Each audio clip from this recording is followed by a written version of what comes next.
Welcome to the newest episode of Beyond the Fame with Jason Fraley. I'm your host, Jason Fraley, picking the brains of the top filmmakers, musicians, and artists of our time. Russell Williams won 2 Oscars for Best Sound on Glory and Dances with Wolves, becoming the first black 2-time Oscar winner in movie history. So you can imagine his shock when the Academy decided to remove 8 categories, including Best Sound, from the live Oscars telecast this Sunday. You'll hear his thoughts on that controversy at the end of this podcast, but first, hear all about his historic career in our convo from 2016, when he donated his Oscars to the Smithsonian National Museum of African American History and Culture. I'm here with the one and only AU professor and 2-time Oscar winner, Russell Williams. Russell, thanks so much for coming in. My pleasure.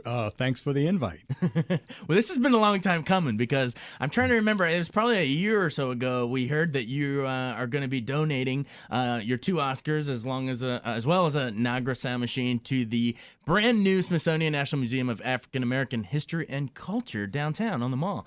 How did they contact you, first of all, and what was sort of behind your decision to donate? Because these are some prized possession of yours, sir. Yeah, many people have asked me that, Jason, and in terms of why I want to donate, I'm a D.C. native, and I felt that, and not only D.C., but Southeast D.C.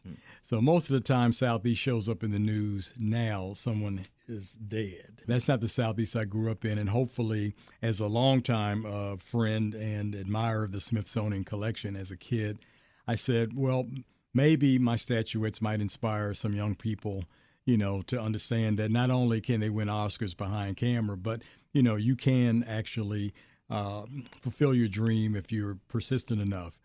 As far as how they reached me, it's the other way around. I reached them.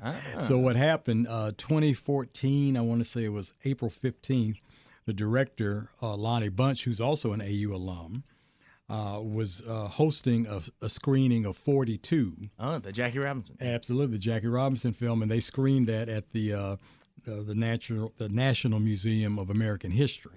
They came to the White House, too, I believe. Okay. Yeah. And I went to see that movie because my dad was a big Jackie Robinson fan. I mean, every time I did a half-ass job with something, either in the yard or around the house, he would always say, if Jackie Robinson, That's not how Jackie would do it. Yeah, exactly. And plus he had 20,000 people screaming at him the whole time. So I really came to see the movie for 2 reasons. 1, just to see it, and 2, to see, because his eyesight was getting a little dim, to see whether he would be able to appreciate it. And so at the end of that, and of course the filmmakers were there, and Lonnie did a great interview. And so, we reconnected, how have you been, so forth and so on. I said, oh, yeah, and by the way, would you like a couple of Academy Awards and a couple of Emmys? And his eyes lit up. He said, let's make an appointment. And so we actually talked in August of that year, and then he put me with his curators, and they're downtown already. They've had them since 2014. Oh, so they've been out of your possession for that For a long time. Yeah, they've been dusting them off and sorting out what of the stuff I gave them they wanted to put on display first. So it's got to be cool, though, to be able to bring, family members, friends to the museum. I mean, I know it's not going to be in your house, so it's hard to let them go, I'm sure, but it's almost even cooler to be able to go there and see a plaque and see, that's special stuff. Yeah, and I mean, when I lived in L.A. and the Oscars were brand new, there was a lot of foot traffic, Right. But as they've gotten older, and also I thought that rather than to wait until later and maybe family members want one or somebody wants, I said, let me just put these in the Smithsonian for safekeeping, and I know that they'll always be part of our national collection. But I blame my mom and my dad as a kid. One summer, my mom said, well, we're going to every building in Washington that has a tour. And, Jason, I couldn't think of a worse possible, it's like, what? I already had my summer planned out. I was going to throw rocks at the girls, and I was going to play softball and stuff. But as we did these tours and as we went into these great buildings and I saw all of these exhibits, I mean, I never thought then I would have anything to contribute to the Smithsonian. But it may sound corny, but the years I lived in Los Angeles, I actually missed having a facility like that with all of these different diverse pieces of art and history and what have you, airplanes, of course. You take them for granted when you're here. You do, and it's free. Yeah. And it's all in one spot for the most part. If I wanted to hit 4 or 5 museums in L.A., I may have to drive 100 miles. Yeah.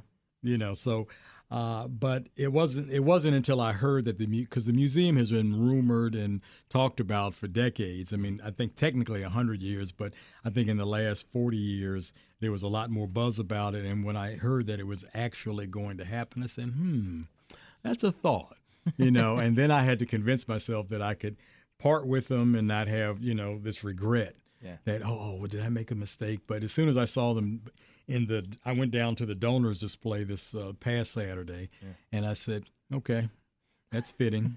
I'm happy. What will our listeners, if they head out there this weekend, what are they going to see in the exhibit? Explain it's the 2 Oscars, but tell them also what a Nagra is, because a lot of people listening probably don't know what it is.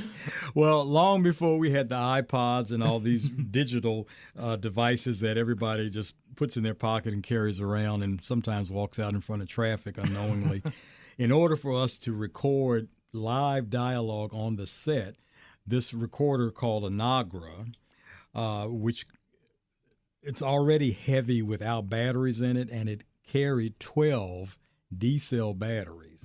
Okay, those of you who don't know what a D-cell is, Google it. Okay, and so that allowed me and other people who did my job as a production sound mixer, either slung over your shoulder or you have like a portable cart that's on wheels. You were able to record on 1/4-inch tape. Google that if you're not familiar with that. And we would actually get the live dialogue of the actors while they were being filmed. And you had to have more than one. So they have 2 of mine. They have a 4.2, which is a mono machine, meaning only one channel, and a 4S, which is a 2-track machine. Pretty much all the people who do the job I used to do now have 8 channels available to them or more, all digital, no tape. A lot easier to move your content around than in my day. But one thing that Nagra would do, would work hot, cold, while you were running in cars, helicopters that were doing banks, it would continue to run and stay in sync. Wow. Now, how did you even get into that in the first place? I mean, you talked about being a kid here in Southeast and going to the museums, but where did the film spark start, and how'd you make your way west? How'd you go west, young man? Interesting. Yeah. Well, I think my first professional exposure to, let's say, to sound, because I was a piano student and I also played sousaphone and tuba in Wilson's concert orchestra back in the 70s. But my first real professional exposure to sound was at WAMU-FM while I was still a student at American U. So from 70 to 74, and then the radio show continued into the 80s. 79, I moved to L.A. What got me into the film side of things was first, as a teenager, seeing this film that Sidney Poitier and Rod Steiger were in called In the Heat of the Night. And so not only were they so impressive on camera, but by that time I was listening to a lot of jazz, and I said, wait a minute.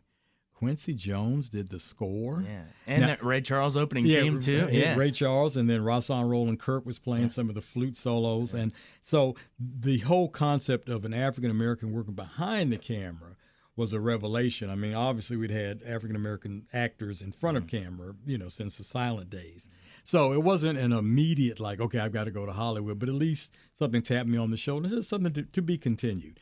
Now, back in the Jurassic period when I started working for the networks, my first real break was at NBC Washington. I did every day of the Watergate hearings as an engineer. No joke. I didn't know that. Yep. I never went to the Hill, but I was always up on Nebraska Avenue. Wow. But by the time I had changed my major from journalism to broadcast production, and then after working at NBC, I said, well, I don't need to take classes in broadcast production. I'm putting on the Today Show. I'm doing nightly news and so forth. So I decided to take some film classes because that was our tradition. Sunday school, church, Sunday dinner, and pick a movie. Yeah. And so I didn't realize how many films I had seen, even though I couldn't tell you what this shot was called and who directed this. But my love of film as a medium really was fostered at American. A professor named Dr. Frank Turage was the person who really encouraged me and everybody else in the class to go out and see films from international filmmakers. So Subtitles became a regular weekly event for me. And back then we were still shooting news on film. So one of the reasons I left Channel 4 is that at Channel 7 at the time, not only were they shooting hard news on film, but they also had a documentary unit. and this gentleman named Paul Fine. He and his wife Holly worked at 7, and they also worked 60 Minutes. Well, they opened the door for me, and so I started working as the second documentary unit sound recordist. I see. And the first real job I had after getting that position, 3 weeks later, we were in Rome, doing some filming, and I said, oh, okay. So this is doable. So not only do I see the world, do what I love to do, and somebody else picks up the tab, I mean, you can't beat that. Can't beat that.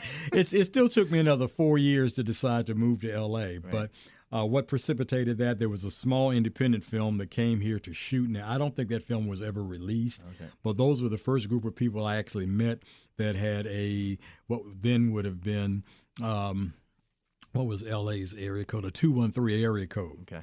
So I took some numbers down in about a year of saving up money, and I think my last job here in town was at WMAL Radio as an engineer. I said, okay, I'll take the Nestea plunge. There was this airline called TWA. Oh, yes. Google that, you young folks. Yes.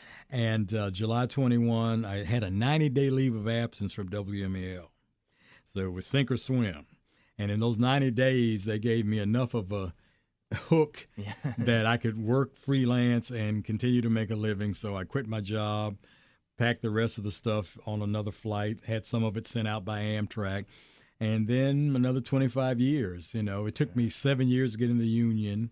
It took me 9 years to get on my first real feature film, meaning in the sense that it was not only a great script, great actors, and just a joy to work on. That was a little movie called Field of Dreams. Yeah, you might have heard of it. Might have heard of it. Some famous sound as well. Yeah. and Jason, I never looked back from that point on. But but I think that anybody that gets off the plane in LAX, and I tell my students at American, trust me, this is not an original idea. It wasn't an original idea when I did it. Yeah. So expect there to be a long line in front of you. And I think the first set that I saw when I was in L.A. at the time, the MGM Studios, which are now Sony, one of my buddies who had moved out a year before I went out, worked on Dallas. Oh, yes. And so when you went on the Dallas stage, Jason, J.R. Ewing's house was built full scale on one half of the sound stage, 2 Mercedes in the garage, a little swimming pool in the back. On the other side of the soundstage were all what we call swing sets. So his office, or if somebody was making a doctor visit, or somebody was going to see the golf pro. And I sat there and I said, okay, all of this for a little television show? And see, back then TV was like, if you want to really be in the business, you want to be in features. I mean, now television kind of flipped, it's a great medium to be involved in. But I stood on that soundstage, Jason, and I said, okay, 10 years before I can throw in the towel and go home. Meaning not like I could go home for holidays and birthdays and things like that, but in terms of quitting and going back to whatever I was doing here, I said it's going to take at least 10 years. And so, as I said, 7 years to get in the union, 9 years to get on a real movie. First Emmy was 1988. That also was 9 years in. And first Oscar, 10 years in. So I said, okay, I guess I can stay another 10 years. That's awesome. And you mentioned Sidney Poitier earlier, but if someone asks sort of the trivia fact, who's the first African American to win multiple to donate to this museum, you'd be, most folks on the street might say, oh, was it Sidney? Was it Denzel, Spike, or Quincy Jones? But it's you, sir. How cool, how much of an honor is it for that distinction? Well, Jason, I would say for sure that especially when these Oscars were brand new, I would always say I may not be the first African American who deserves to be the first multiple winner, but I'll take that distinction. Yeah, I'll take it. I think when I really started working on bigger pictures, I had hoped to be the first African American to win for sound, but rightly, another multiple winner, a gentleman named Willie Burton, and he had been doing great work and had been in the union actually before I even came to L.A. And I want to say he won his first Oscar in 1989 for Buddy Holly Story. Okay. He won his second one many years later for Dreamgirls. So I said, okay, well, that record's already gone. So then I win the very next year for Glory. Yeah. There's no way, in my mind, I win again for Dances. There's no way. It's not going to happen.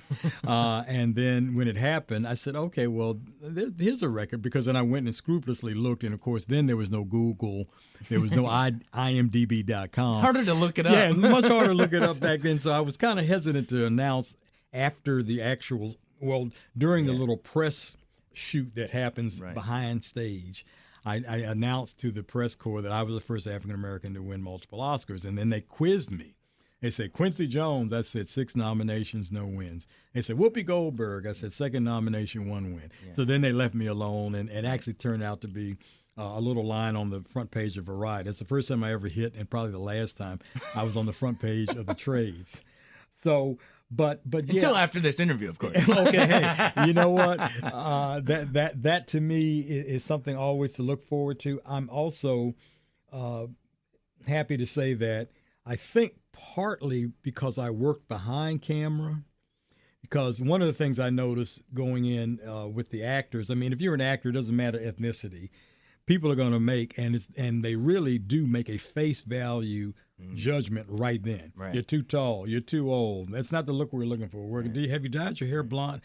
Can you gain 10 pounds? Can you lose 20 pounds? Whereas you're judged more on the work. Right. If behind the scenes. You turn that button on and you heard the actors and you heard Denzel, you heard James Earl Jones, you heard Kevin Costner, and they didn't sound like Mickey Mouse or somebody else, okay, then I guess this person did their job.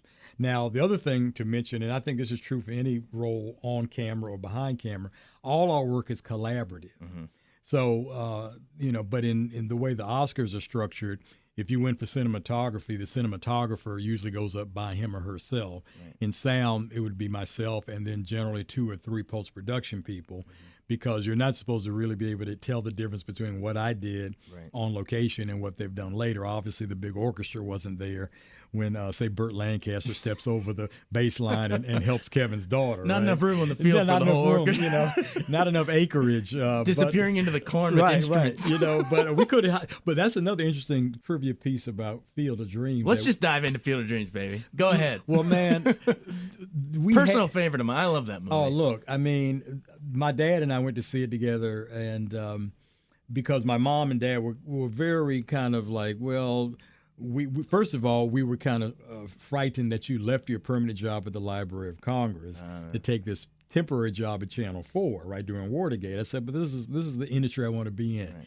And so, but I was still in D.C., so, I was seeing them regularly. Then I decided, hey, look, I'm going to move to Los Angeles. They were, oh, no. And then, of course, I'd been out there many years, and there weren't that many things I could, I'd worked on the Billionaire Boys Club miniseries and some things like that were decent that turned up on television.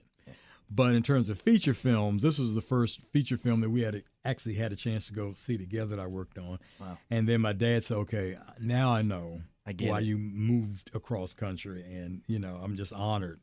And such father-son themes in the movie, yeah, I mean, too. I thought that movie should have won everything it was nominated for, number one, because it's not really that unusual to go to a movie, especially in those eras where you would see women crying in the theater. But to see guys crying in the movie theater, that almost never happened. It still gets me. I mean, you kidding? We interviewed Kevin Costner. It was over the phone, of course. It wasn't in person like you. Okay. And he basically said, and I agree, it's this generation's It's a Wonderful Life. Absolutely. It's that magical fantasy, magical realism thing, and I just adore the movie. I mean, when and since some of this stuff was done in post-production, so I was completely unprepared for when Ray Liotta, Shoeless Joe, was walking towards the corn for the last time, and they established a telepathic relationship, and he says, "It was you." And then Liotta says, "No, Ray, it was you." It's like gets me. All the Dad, you want to catch, and the whole end. The whole end of it is just like, oh my goodness. I mean, it still works. But while we were shooting that summer, 1988, was probably the worst drought that Iowa had seen. Oh. So the corn wasn't even up to belt level. It wasn't even belt high. What did they say? Knee high by the 4th of July, exactly. usually? Yeah. And so in order for the gag to work in movie parlance, in order for them to be able to walk into the corn and for ILM's, visual effects to work, the corn had to be above everybody's head. So they actually literally had to truck in water from the Mississippi. So what we did is on our shooting schedule, we moved into the scenes in Dubuque, subbing for Boston, where we meet James Earl Jones, and Kevin's going up and down the street looking. Go the distance. Yeah, right. Yeah, we're doing these things, waiting for the corn to finally get high enough to cover the actors' heads. I say that James Earl Jones was one of the classic, but not only that, but for me as a guy, like I said, as a kid going to the movies with my parents, I couldn't believe I'm sitting here recording Burt Lancaster. That's Unbelievable. And I mean, Moonlight Grant. as old as he was, he still had that jaw, man. He still had that glint in his eye. Yeah. And yeah, I mean, I think that's the only time I can remember where I teared up on set because, see, when we're shooting on set, I don't have the benefit of the music and the effects and everything else. But when he stepped over that bass pad to tend to Kevin's daughter, and I was sitting there and I was like, why am I misty-eyed? You know, and that's Bert, man. Bert could deliver a line. He could, as we said, actually, it was Dustin Hoffman and Wag the Dog. He said, you got to sell that line. He could sell a line, man. He really sell could. it. A cookie full of arsenic. Right. What was that? You know? Sweet Smell of Right, Success. right. Yeah. God, he was great. Or From Here to Eternity. Oh, the list goes on and on. I mean, it's just, I mean, and so to me, all of the low budget films and the little horror movies and things like that I hope no one actually, a lot of that could have actually been lost from history had it not been for IMDb to remind everybody, you know, they found all Your that early stuff. work. Yeah, exactly. It's like, yeah, okay, it paid the bills and it gave me practice for the big time. You weren't paying your bills. You were paying your dues. Right, exactly.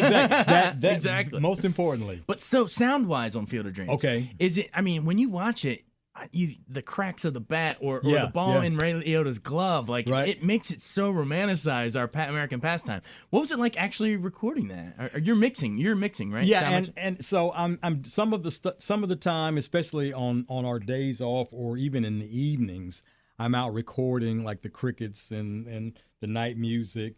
Anytime the players are playing catch but not on camera, I'm trying to get effects of just what you said, you know, that ball coming into the mitt. And we couldn't really play on the field while the field was still going to be on camera. But the other thing that it awakened for me was that having lost 2 Senators teams by then, I had really kind of soured on Major League Baseball, right? DC baseball was gone. You know, and so when I actually got to the ball field and we got into shooting the story, it really rekindled how much I love the game of baseball. And then after we had pretty much shot the field out of the movie, then we could play on the field again. And it was just something magical about that field. And I'm so glad that farmer didn't plow it under because he could have and put corn And they back argued there. over the rights. They did. Weren't like 2 owners that divided it in Right, half for yeah, years I and years. think But from yeah. the third baseline and right field belonged to actually the third baseline and left field belonged to another farmer's property, but they got that all settled, and I think that even in the movie when Gabby Hoffman says, you know, people will come, and they've continued to come since we finished shooting that film. Is this heaven? No, it's Iowa. It's Iowa. Last Field of Dreams question. Okay. Is it true Yes. that if you build it, he will come? Is the director Phil Alden Robinson? And the only heard that. the only reason I know that because I've asked him that personally, and he wouldn't cop to it one way or the other. But somewhere I saw a photo of him. I think it was in one of the audio rental places. There's a photo of him looking up at this big Neumann microphone. I said, you know, he's not in there, you know, narrating an audio book. Right. And so he is the voice. So but that's still kind of mysterious. He doesn't want to confirm it. Well, but- I mean, this was many years ago when I asked him, and he wouldn't cop to it. But the picture is worth 1,000 words. So Yeah. I'm sorry, Phil. You know, I'm sorry to, you know. Isn't he president of what is he? Is he SAG Well- or what? well, is he- he, or yeah, he he's- was the Academy. Yeah, for a while. he's still a governor in the academy. Yeah. And we still are in touch. And for some reason, and it's kind of heartbreaking to me because as he remembers working on Field of Dreams, it was a real difficult shoot for him. As I remember it, it was heaven. Yeah. And I said, Phil, I mean, you know, the 10th, the 15th, the 20th, I said, aren't we going back to Iowa? He said, well, no, Kevin's going. I'm not going. I said, Phil, this is an American classic, man. You have to come back. Yeah. You know, but that's his choice. I would love to go back and spend some time in Dyersville. I mean, it was really the beginning of me working on quality film projects. That's awesome. Speaking of which, Field of Dreams '89 competing that year Right. against the one that won you the Oscar, Glory. I mean, to me, can you name a better Civil War movie? I mean, it's great stuff. Morgan Freeman, Denzel Washington, Matthew Broderick, Cary Elwes, man. And what was it like? First of all, Mr. Ed Zwick. What's Yes. it like working for him? Well, Ed had a really great reputation working in television. He already had the 30-something. He and Marshall had that behind them. And so this was his first feature film as a director. I think the anchoring force was our wonderful producer, Freddie Fields. And Freddie had come from the big agency side. I mean, he had some of the biggest clients in Hollywood when he was agenting. And then he decided that he wanted to produce. And I'm not quite clear on how the script got into his hands.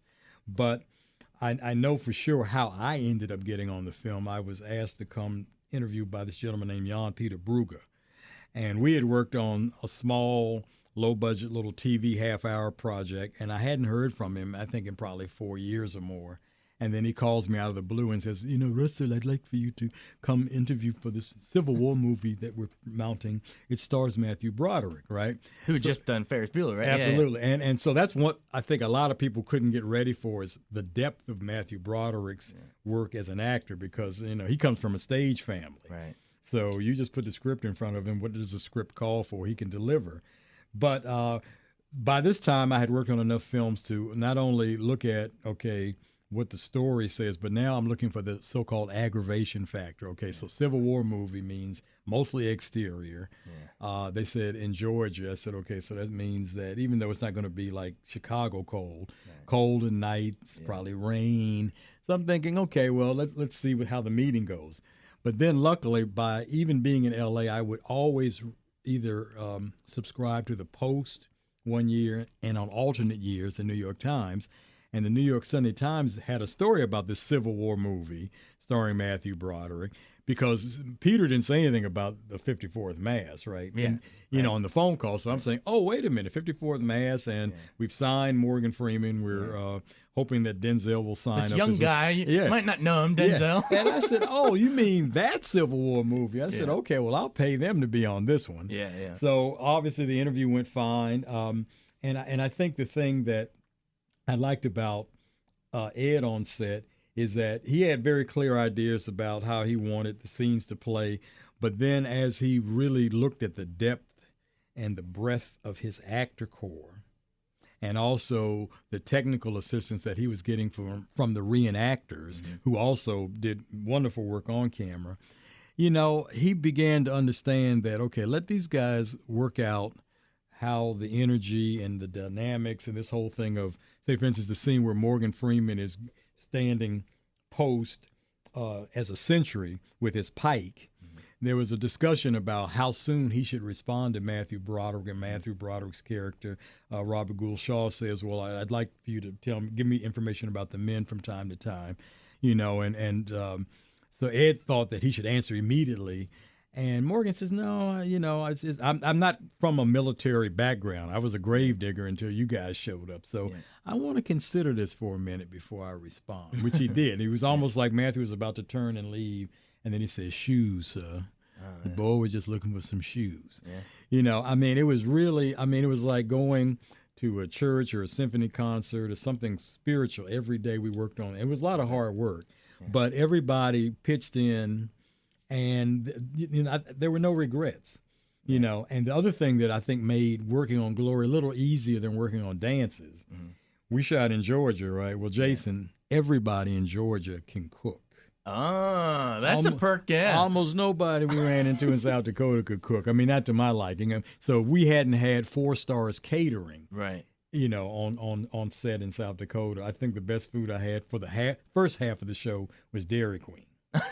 After we got to Rapid City, where we were shooting all the stuff for the winter camp, then we had real restaurants with tablecloths and things like that. But in Pierre, South Dakota, which is the capital, back then it was, I'll put it this way. If you like snake or beefalo or that kind of stuff, you'd be fine. But if you wanted to be a fish eater or vegetarian, you pickings were kind of slim. Before we move fully to dances, just a couple more points on Glory. Sound-wise, because that's your bag, baby. Right. Sound. 2 scenes come to mind. Okay. Inspirational. Oh, my Lord. Right. But then the horrific, the teardrop. The cracking of the whip. Right. For Denzel, his scene that won in the Oscar, let's face it. Absolutely. So, any memories of recording those moments? Yes, and let's go with your second part first. So the whip is all post-production. Because when the cast member, John Finn, who is excellent in that role, excellent as the Irish drill sergeant. When he's putting the whip on Denzel, that whip, it wasn't even like newspaper hitting you, Right. you know, because you really don't want to injure your actor. But that shows how he can act. That I mean, was acting. And yeah. see, I was so far back because my once I realized that we had video assist, which I found out a few weeks ago from a CBS show, that video assist was an innovation of Jerry Lewis. Oh, I never knew that. me neither. I had never heard that before as many times. I mean, all that these fun? video assist monitors, and for those of you who might not know that you can actually see the camera's angle. So for someone like me, hiding microphones or microphones hanging over actors' heads, it's critical that I see how wide the frame is, Right. and matching the distance from the actor's lips to, you know, the size of the frame is key. So that made my life easy. And since I started in TV, that meant I could, as long as I had video and audio, I could be in the next county. Video Village, baby. You know what I'm saying? Be part of the team, right? But I didn't see that tier until I saw it on the big screen. Okay, so now let's go to the prayer meet. The prayer meet is something that I always talk about if I do any kind of presentation on Glory. I always play that scene. Then I said, okay, so this is what happened. In the script, there is no music. There is no singing. It's just them doing their testimony in front of the tree. It's not till we get out of the crew van and Ed rushes over and says, Russell, they worked out this great little routine and they're going to sing a cappella. And every word he says after that, I'm getting more and more depressed. I'm like, okay, well, I said, Ed, you realize that usually when you do music in production, we have pre-recorded it so that we can lip sync like music videos, which were standard by then, Right. have always done and continue to do. So whether the actors actually can stay on pitch and stay on tempo is not a question anymore because we already have a locked recording of them. Yeah. So we had to essentially create a playback track from the first master shot that went from beginning to end. And then the only thing I could do was take that one Nagra and play in the lead singer's ear what he did on the master shot. So it would at least start on pitch and on tempo. But then the longer the take goes, and you actually hear, you go back and listen to it, I think right before Jimmy Kennedy, who was the soldier that stuttered, right before he comes up, you can hear it modulate. And that's basically because coming into his shot, they took one version of the song, and coming out of the master, they took another one, and you can hear one go to the other. And the post-production mixer says that's 100% complete production sound because they couldn't do anything with it. Yeah. The one mistake I made when we filmed that, and it was something that I had encountered before, but because we had so many balls in the air and it was like totally unexpected, is that in the foreground there's a person playing tambourine. So generally speaking, we would always silence those little cymbals. So you see this tambourine moving back and forth, but you don't hear it. So now they can put that in post because they said now we're locked into his beat. Right. Yeah. Luckily, he could mostly keep time. Yeah. But if you wanted to slew or slide that audio forward or backward, you were kind of locked into those cymbals. So I said, okay, but it didn't prevent us from getting the statuette. The post-production mixer, Donald O. Mitchell, I always have to send out a shout to him. That was his 12th nomination. He was up for 2 Oscars that same year. He was also up for Black Rain. Oh, wow. So now, Jason, imagine, okay, so it's already nerve-wracking enough that, you know, you've sat through a few different categories. I think we were maybe 10 or 11 that year, right? It's a long show. It's a long show. And so then the way that they read the winner, they don't say for glory first. They read the names. So they say Donald O. Mitchell. So he's off to the stage like a bat out of hell. But we don't know for which movie yet. Oh, wow. And not only right. that, there were 2 Gregs. On the Black Rain crew, there was a Greg P. Russell, who I think now is a 17-time nominee. Wow. And then on our team was Greg C. Rudloff. And Russell. Yeah, right. Yeah. So Greg and a Russell. So here's Greg, and then we were like C. Rudloff. We were like, okay, that's us. What's that moment like? Are you? Can you even remember it, or is it just a blur? I remember it, and it was like your heart, your whole respiratory system comes to a halt, and then you hear that name. Then we realize, okay, that's us. So there's a sigh of relief, and then we kind of have to negotiate our way through the aisle. That year, the Oscars were at the Dorothy Chandler Pavilion. So Donald's already up on stage. We've already agreed by him having this as his 12th nomination that he was going to speak.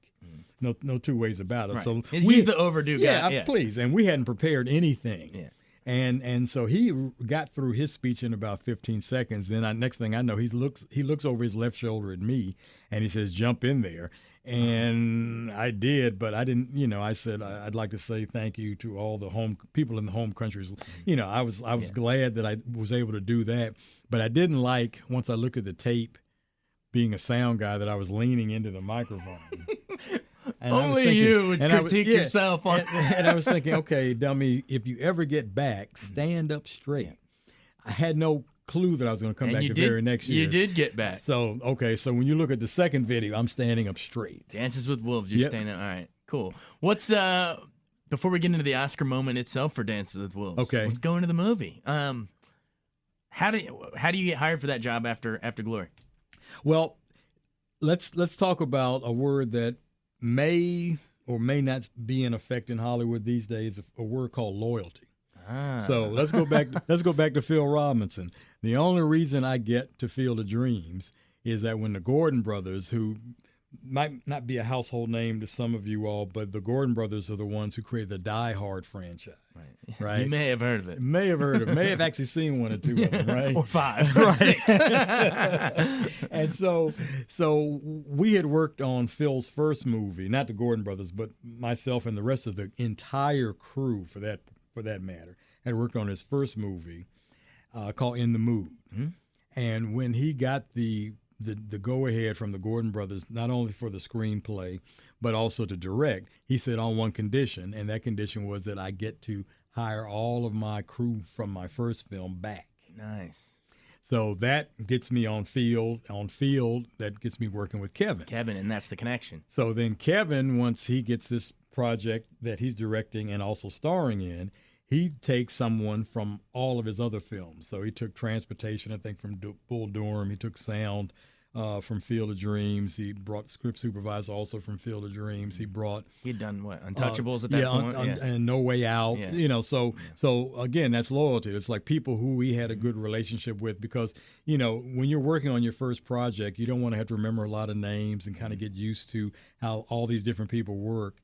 So and the other thing I really loved about working with Kevin on Field and on Dance is he had his family around almost the whole time, meaning his wife and his kids, but also his mom and dad. Oh, that's awesome. And when you meet his mom and dad, you see where that salt of the earth kind of, Kevin Costner, character comes from. He's really just a blue collar guy that's in a white collar industry. But he was, a huge movie star at the time, but this was his directorial debut, right? Right. So talk about sort of, what was it like sort of watching that growth happen? Were there moments, I know you've told me stories before about you shoot everything this way, then you turn around everything this way. Right. Were there any sort of like growing moments where you saw him sort of dealing with those first time challenges and then watching him overcome to win Gobs of Oscars? What was that like? Yeah, because I think that he was very smart in how when you have a big film screenplay. I don't know if your audience appreciates the fact that in most cases we almost never shoot this in story continuity. Like you would rehearse a play shot from out of order. It's completely shot out of order. It's basically location availability or actor availability. So since we pretty much own the state light availability, since we pretty much own the state of South Dakota while we were out there. So what he did in scheduling the movie is that at the beginning of the shoot, he only did the scenes where he is in the movie. So it's kind of like him coming across the prairie, him discovering Fort Sedgwick. And then I want to say early on we did the scene where he gets assigned, the task of going out to the prairie. So then we started the process of adding a few Native American actors in. So I want to say Wind in His Hair discovers, the fort. And so he slowly built up to the larger scenes and, the buffalo hunt, which we actually ran, I want to say 5,000 head of buffalo. And that was the first time since the 19th century that they'd had that type of run. The one thing that made it difficult is that generally speaking, if we're shooting, say you and I having this conversation in the studio, so you're on one side of the room, on the other.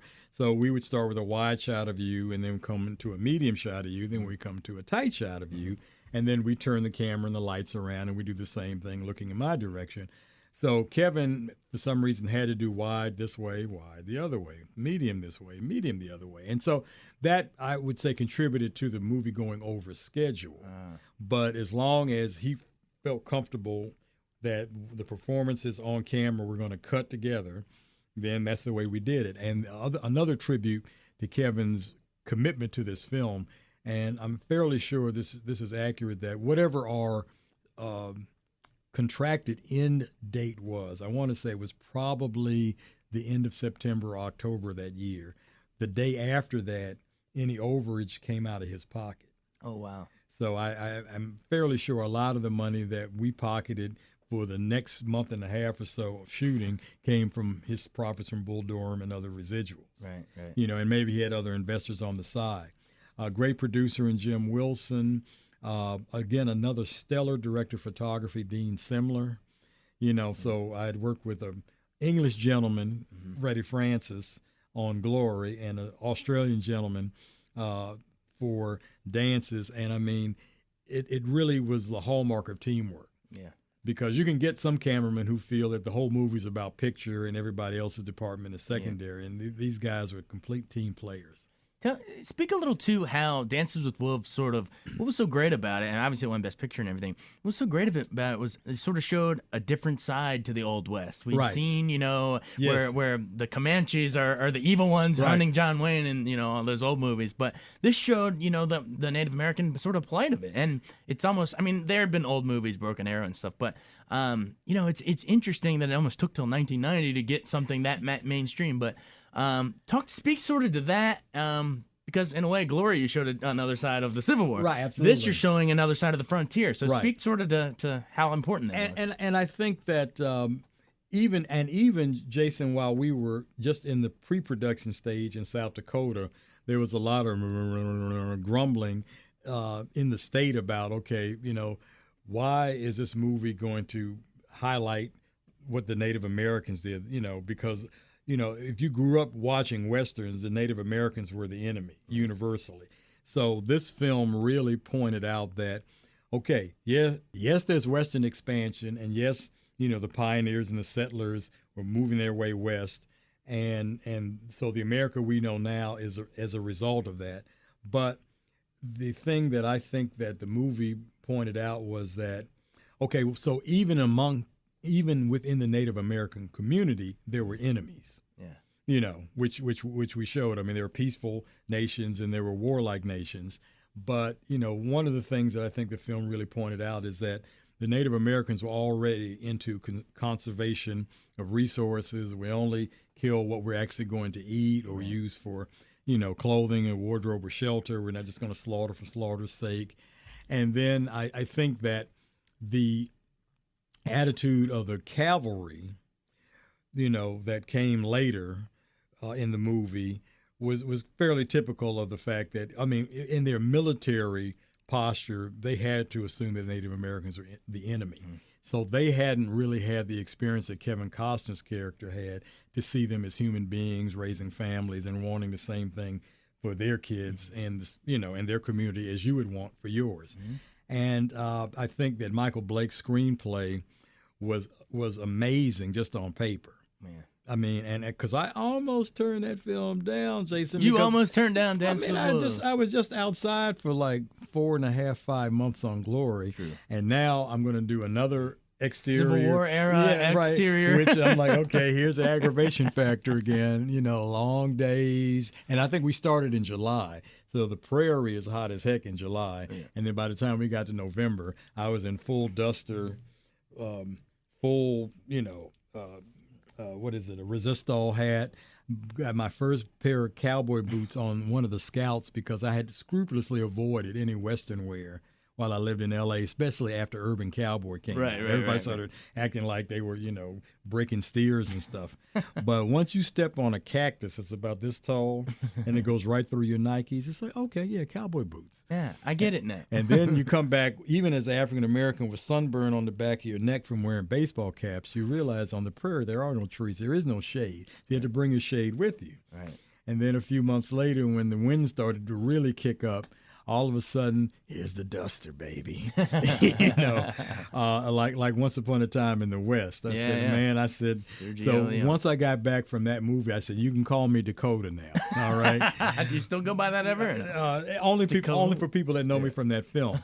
But now, from a technical point of view, Dancers was almost the easiest film I worked on, in the sense that we were so far out in the middle of nowhere that there were no 20th century sounds that wafted into the track. Right. Which in Glory, we were always kind of like at the edge of Savannah and, so traffic, and they were also working on the bridge, so, and Freddie Fields was very cognizant of that. In this movie, Jason, I got overflown by one airplane in the entire time I was out there, and it was a B-1 bomber. Wow. And it was at altitude. Yeah. That was it. No doctors flying around on the weekend to kind of show their kids, the great prayer. Well, our listeners don't appreciate that enough. That, an airplane will, screw with what you're doing. Yeah, especially when you're doing a period piece. It's like, there were no airplanes in that period of history, right? There weren't even any motor vehicles to speak of.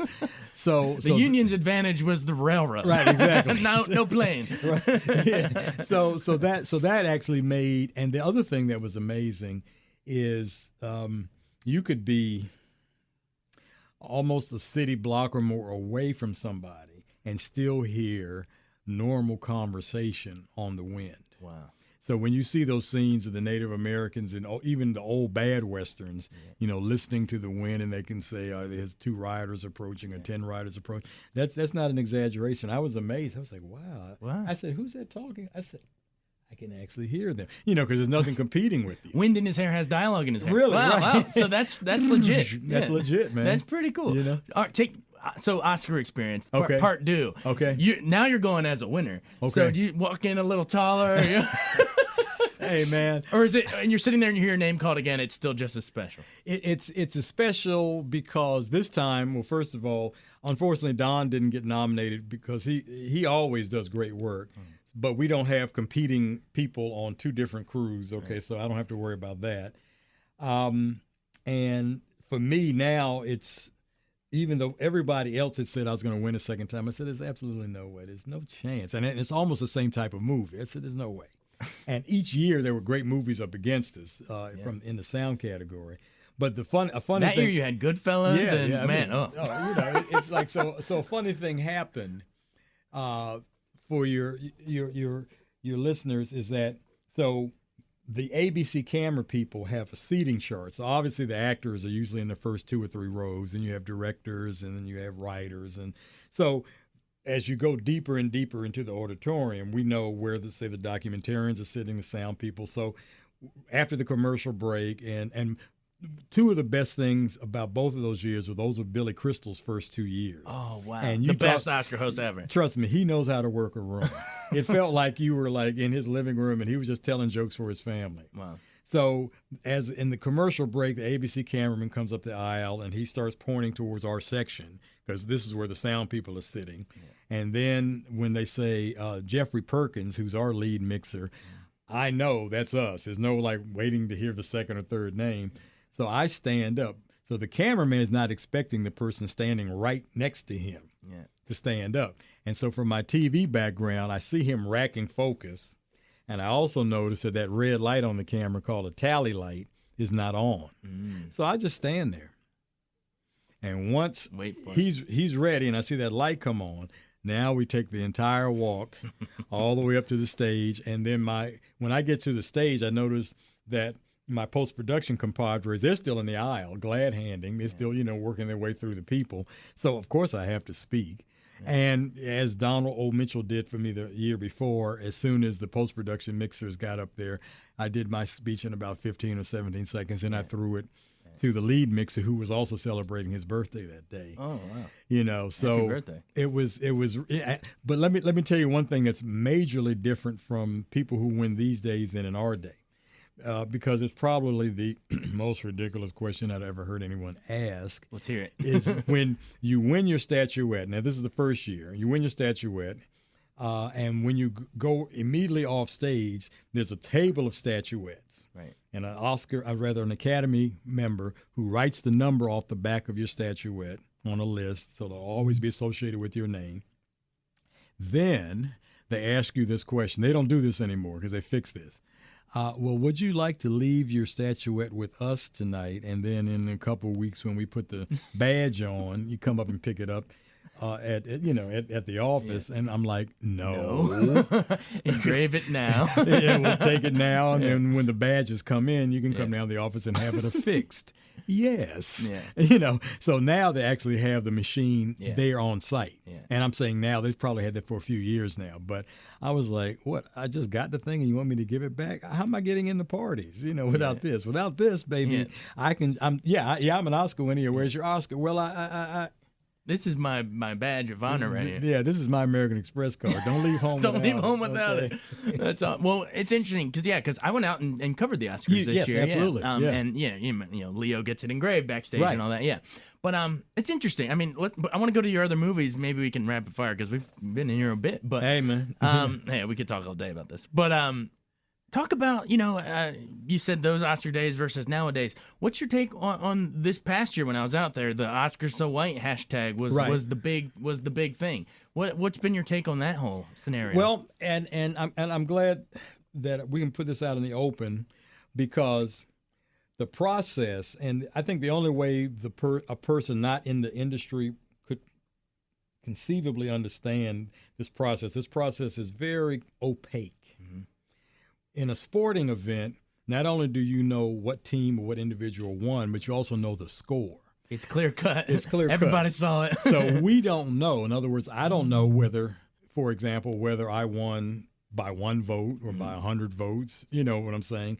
The only time you really know something of the number is when there is an actual tie. Other than that, you have no idea. You'll never know. Only Price Waterhouse knows. So also think of how many people have had great sporting careers but don't end up in the Hall of Fame. Yeah. So the Academy is essentially a Hall of Fame. Its real role, even though they want to change its image, but its real role traditionally had been to keep people out until they had achieved a certain amount of professional and artistic status. So that's number one. Number two, I want to say last year, in typical years, you have more than 300 films that are eligible to be considered in all categories. Mm-hmm. And say if those 300 films had at least 10 actors.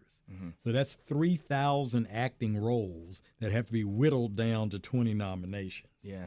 Okay. So just mathematically, it's really hard to get nominated. It's even harder to win. But if you don't get nominated, you have no chance of winning. The other misconception, I think, that where the Oscars so white tag comes in, it to me, it also smacks that you're saying that these people aren't talented. They just got nominated because they were white. No, nobody said white men can't act. They may have had a movie called White Men Can't Jump. But, I've seen a whole lot of serious, and then I also have seen a lot of white folks who put in great performances and don't get nominated either. I mean, and we can either go recently, like say, for instance, one of my favorite Tom Hanks movies, Captain Phillips. Yeah. Any other year, he's up there with his tux on. Yeah. Robert Redford that same year. Yeah. I mean. Oh, for when he was out, All Is Lost. All Is Lost. And Tom Hanks is doing that. That scene where he's in shock at the end of Captain Phillips. Oh, please. Okay. But, right. I mean, but I get it. He'd won before. Yeah, but, okay, so here's the other part. So now, the movie industry is a business. And of those 300 films that came out last year, the ones that were aimed at an African-American or other ethnic audiences weren't that many. Mm-hmm. And there were maybe only 3 of them that were what we would call Oscar bait. Right. So Concussion, definitely Straight Outta Compton. Creed, right? And so, nominations here and there. But again, there's no real rhyme or reason. But now this is what I know about the Academy in general, regardless of ethnicity. My years as a member, which started back in 1990, the Academy tends to always take the softer option. Oh yeah. So like one of my years I point to would be the year Inception was out, but The King's Speech wins Best Picture. Now, to me, the Academy should be pushing the art form forward. Yeah. And trust me, there's nothing wrong with The King's Speech. It's very solid, very well acted, but the Brits do this day in and day out. I mean, most of these British actors come out of the womb reciting Richard III. Okay. So there's nothing groundbreaking about the film. It's just a really well done film. Right. Whereas Inception, I mean, the script, the visual effects, even the acting. I mean, so that happens all the time. I mean, and I mean, so if you don't want, if Inception mystified you, then how about The Fighter? Yeah. Hell of a film that same year. Yeah. Okay, let the Brits honor the Brits, If you know what I'm saying? Yeah. It's like, because the King's Speech won the BAFTAs as well. What is this? King's Speech is 2010, I think? Yeah, something like, Yeah, or Black Swan, Social Network, and then King's Speech wins. I mean, so the year that Glory doesn't even get a Best Picture nomination. Well, Do the Right Thing was the boundary breaker, and that doesn't win. It goes to Driving Miss Daisy. The same for It goes to Driving Miss Daisy. Yeah. So both of them about race relations. Right. But one group of guys have bayonets in their hand. The other guy has a steering wheel in his hand. Yeah. Same with when Cuba Gooding wins for Jerry Maguire. To me, that's the year Samuel L. Jackson should have won for Time to Kill. No one is going to prevent you from taking a wheelbarrow full of money and a certificate of insurance and making as many films as you want. See, so that's where we are now. If you don't mind taking your own risk, telling your stories, and I think that paradigm not only ensures that you get to tell the story you want to tell. So that's part one. The part two is that it has to be supported, and also, of course, the Academy members have to see it, which means that you have to be willing to pony up at least another $2 million to make sure we get all of the Academy screeners. Is that what happened to Selma? Didn't they not get the screeners out to everybody? They didn't get the screeners out to the Screen Actors Guild nominating committee, and I don't know if it was just them or the general body. This is a great movie. It was, and it still is a great movie. And so the other challenge, which I think also people outside the industry may not have understood, because they said that the movie got slighted, but if Best Picture is the highest award you can garner. It did get a Best Picture nomination. I think it would be much harder for Ava DuVernay or any woman to get a nomination out of that directing branch. I hate to say that. You still got to knock that barrier down. That barrier is harder and higher than just about any of the others in the Academy. Wow. So for Catherine Bigelow to be the first woman after all these years of great films directed by women, you know what I'm saying? So long way to go on that one. So hopefully with the additional members, and they actually took the cap off of how many members they can add per year, so that may help. I'm not sure about brooming out the older members, if that is completely the right way to go, because one of the things I remember while I was still working daily in the business is that if I was also part of the Foreign Language Committee, and if you're working on a film, you're not working usually 8-hour days and going home. Right. You might be working 12, 15-hour days. And so who else has time to go see all those films except for some of the members who are retired from active, so film there's the work. Argument why the veteran, older. I mean, I mean, and also the fact that anybody with a permanent tan or a different ethnicity could win an Oscar is due to white votes. So everybody in the Academy can't be a bigot. Right. And the other thing that you wouldn't know by being, unless you're in the room, is you should hear how some of the members just lambast some of these films. I mean, I heard my wife and I were just amazed at one of the members. We went to see The Revenant. I want to say we saw it at CAA, and then we saw it again on the Fox lot. And this one gentleman he just trashed this film like it was some low budget stinker, from somebody's film school. And I was like, wow. Wow. I mean, and he wasn't just going after Leo. This is the reigning best director. Alejandro. And I'm like, are you kidding me? But it's just amazing how diverse. It's a polarizing movie, story-wise, I guess. But visually, come on. Yeah, come on. Look, I mean, first, and then I love Leo's work anyway. It's like, what? So he had to get eaten by a bear 3 times to get his Oscar? I think the year that that was most difficult for him, and as a voter, when he had Blood Diamond and Departed out in the same year. So 06. which one do you vote for? Yeah. because So you think it split the vote? absolutely. I mean, which one do you vote for? Yeah. And both the entire Academy would have to vote for both of them in order for him to edge out the other roles. It's almost like one of those where you wish it was like in the very early years of the Oscars when they awarded a person for their whole year's body of work. Yeah, I'm talking like the first couple of years. Yeah, exactly. Then he would have won probably. Yeah, absolutely. I mean, it's like That's funny how it What do works. you have to do? I mean, So correct me if I'm misunderstanding you, but it sounds almost like you're saying that the problem is less within, voters, maliciously not, snubbing something, and more in the wider representation of what gets whittled down in the first place. yeah, I mean, it's definitely mathematically more difficult.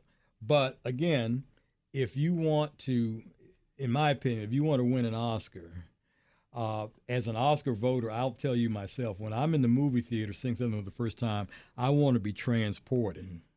Okay, so there was one actor who was in a film this past year who has been nominated 2 other occasions, and on those 2 other occasions, he put in much stronger performances. Are we And allowed see- to say who it is? Yeah, Will Smith. Oh, okay. We remember. Now, I might not be able to tell you every film I saw in a calendar year, but I can tell you I thought he was much better in Ali. Yeah. He got nominated. Okay. Pursuit of I Happiness. thought he was much better in Pursuit of Happiness. He got nominated. He was even much better to me in I Am Legend. Yeah. He didn't get a carried that nomination, movie. but I mean, Yeah. I mean, you saw a side of Will Smith. You saw some depth in Will in that situation. I was like, wow. So that's what people got to remember. You're not just comparing off that year's crop. You're comparing off your own votes and everything you remember each of those people in. And then I also am old enough to remember that because again, too many folks may think that this has something to do strictly with you having a permanent tan. It's like, well, Hitchcock doesn't have an Oscar on his mantle. Yeah. How is Life that Achievement possible? was all he got. He never won for director. How is that? You know what I'm saying? He's Mr. Excuse Director. me? I mean, Paul Newman, it took him to the Color of Money. So you're telling me HUD? Yeah. You're telling Cool me Hand Luke. Cool Hand Luke, Hustler, The Verdict? Butch Cassidy. What? Oh, Verdict is so good. The Verdict. Yeah. I mean, and at that stage in his career, I mean, when he finds out that his girlfriend is playing, Charlotte Rampling is playing for the other side, I mean, the look on his face is almost as bad as when Al Pacino finds out that Fredo was the Broke his traitor. heart. And I mean, it's like that punch. You could feel him get punched in the gut. I mean, see, that's what I'm looking for, Jason. I want to be torn apart and put back together when I'm watching you on the screen. Yeah. Okay, and sometimes the movie's better than the actor performances individually, and sometimes the Vice actor versa, carries the film. So there's a lot more in the calculus than I think that meets the eye. So I've had people argue with me, well, there should be. I say, okay, so you're telling me you want to go back to black baseball, or do you want these athletes to win the World Series ring? Right. Do you want to go back to the black football championship, or do you want to have a Super Bowl ring? So we have one playing field, one standard. Yeah. Okay, not saying that any other group that wants to give you an award shouldn't be giving these awards. I'm fine with that. Right. But my goal was to be the best, whatever that meant. And it's again, Karl Malone, 18 great seasons in the NBA, no ring. No ring for the mailman. Okay, Drop it in the mail. So what? So what are you going? You going to indict the entire NBA for that? He just was going against Jordan. You're going against Daniel You know Day-Lewis. What are you going to do? You know what I'm saying? So sometimes, I'm the first to tell you, Right. you can do great work, and then you also do need some luck. Yeah. Yeah. You need some luck. With the right timing. Yeah. Right timing. So again, this year I don't think that that's going to be a problem in terms of the Oscars so white, because beyond Birth of a Nation, there's so many really good performances that have yet to hit the screen. Some of them have already been out. So I'm fairly sure that we're going to have a diverse group of nominees. But again, if we end up with a completely diverse Academy in the years to come, and we have another year where we have 20 nominees that are all white, now what? Yeah. Is it because they were actually the 20 best performances? Yeah. Or, I'm saying. Yeah. So I'm as a member, and I'm not speaking as a representative of the Academy. I'm just speaking as a voting member. It's like I see the arguments on both sides, and I think it really comes down to you have to have a pretty mean horse to win at the end of it. Yeah. You know, I mean, for years I tried to You say. got to be secretariat, baby. Yeah, I mean, for years I tried to say every time Meryl Streep got nominated, I said, oh man, again. But I'm sorry, she delivers. Right. I'm sorry. I mean, and I'm telling you, I tried to say she was overrated. She proved me wrong each time. So, like I said, maybe white men can't jump, based on that movie title, but these folks can act. It's such a fascinating conversation, man. Follow me mentally here. We're going to backtrack a bit. All right. Because when you mentioned Michael Fredo, it sparked it. And we've been talking Denzel and stuff. So 2001, Denzel wins for Training Day, right? Everyone's like, why do you have to go crooked to take it? Yeah, that was the Jadakiss song. Yeah, exactly. But he should have won in 92 for Malcolm X. But Pacino had to get it for Son of a Woman because he didn't get it for Godfather because Brando did, right? You know what I mean? So it goes on and on and on. It goes. I mean, it's like, I guarantee you, on Oscar night, Emmy night, Grammy night, American Music Award night, BAFTA night, whatever I'm missing, Country Music Awards, they're always going to be more disappointed than anointed. Ooh. That's just the math. That's a good line. it's I'm sorry. And I've been fortunate that of the nominations that I've had, I've only been disappointed once, and that would have been for my third Emmy for the Temptations miniseries. And not only was that a great project, but it was really great to work on, and I really appreciated Suzanne DePass and her history at Motown and the details that we put into that. But, hey, baby, you can't win them all. Yeah. I'm glad to be able to be in the history books. I'm glad that I can put my statuette someplace where more people will see them than the ones that traipse through my place. But, I think that, like sports, there are a lot of great careers in sports, and we know them. I'm sure the sports fanatics can recite these statistics a lot better than I can. And not everybody gets to that Hall of Fame. And essentially, that's what all of the academies have done. Now, people will say, well, look at the Tonys and look at the Emmys and look. I said, yes, absolutely. And so now are we saying, because my question is Hamilton well more a better play than much of what we've ever seen on the screen? So don't just say that they won it because they had a diverse cast or whatnot, or was it at the Tonys? No, that product was sensational. Right. Okay, so, it's not as easy to make a film, a great TV show, a great play, and the attention to detail, and you've got a lot of people like me and you say, if you were an Academy member, you'd be saying, yeah, that was good. I mean, but it did make my heart skip a beat. It's worth a nomination, but I don't know if it's going to clear, Right. I mean, there's probably a better system somewhere, but this is the system we have. Right. So all I say is you're not going to get there unless you persevere, and you need a little luck. No two ways about it. And you got lucky 2 years in a row. Hey, I mean, it's like that no one would have been able to convince me that was going to happen. Definitely. Well, I know I think we've been going like an hour, but let's kind of more, it doesn't have to be one word answers, but let's rapid fire these. Okay. Just give me a memory of each of these. Spike Lee and Jungle Fever. Spike Lee, great crew, difficult shoot. Why is that? Well, not the most. Here goes our rapid fire. not the most cooperative director I've worked for. Oh, okay. You're gonna leave it at that. Leave it at that. Okay. Boomerang with Eddie Murphy. Big fun, big fun. I mean, great cast, great crew. I mean, and what's not to like about 5-day weeks in New York? Yeah. I mean, you know what I'm saying? And Paramount Films treated us all really good on that film. That's awesome. It was great working for Eddie, though. Oh. I mean, that particular show, Eddie was on top of his game, and we just had a lot of fun. A lot of fun. That's awesome. You and Eddie thanking Jerry Lewis. Right. Night Professor and Video Village. Exactly. And Antoine Fuqua and Denzel on Training Day. They come out Magnificent Seven this weekend. Yep. Well, I'll say for directors that came from music videos, Antoine was probably one of the most prepared I'd ever worked with. And he had a book of storyboards that we all got at the beginning of the shoot. Yeah. So we always knew what was up, and that preparation paid off. No two ways about it. What was it, before we move on, Denzel then versus Glory? I mean, you saw him as a young buck, and now as Mr. King Kong ain't got nothing on me. Did he? I mean, do you guys reminisce about Glory on set, or is it more just go to work? The thing about Denzel is he comes to work in character. Yeah.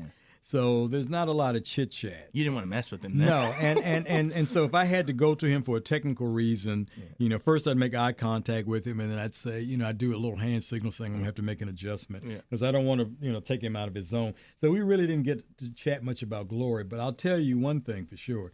He scared the real gang members on the set because a lot of those guys in the background were real people. They brought in, I remember. They weren't just extras with press on tats. They were the real deal. That's so cool. That's a great movie. Billy Friedkin, who we both saw at the Exorcist steps, remember? I'm just cracking up. I'm calling him William Friedkin, and you're saying, hey, old Billy. Right. Rules of Engagement and TV version of 12 Angry Men, right? Which won you an Emmy.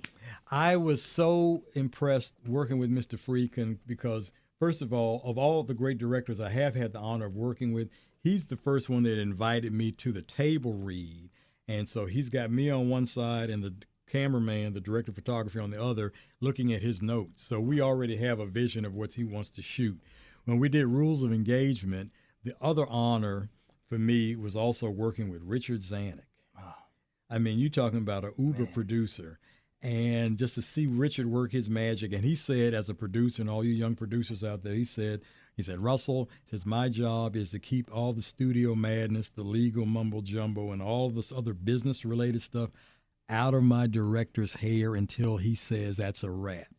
Then we can chit chat about that at dinner afterwards. But while he's focused on the actors and the camera position, I'm there to backstop all this other stuff. Yeah. And I just wish I'd had more time to chit chat with him because what a class act. Billy, a lot of people think of Billy in his earlier days when he was probably a little bit more of a shouter.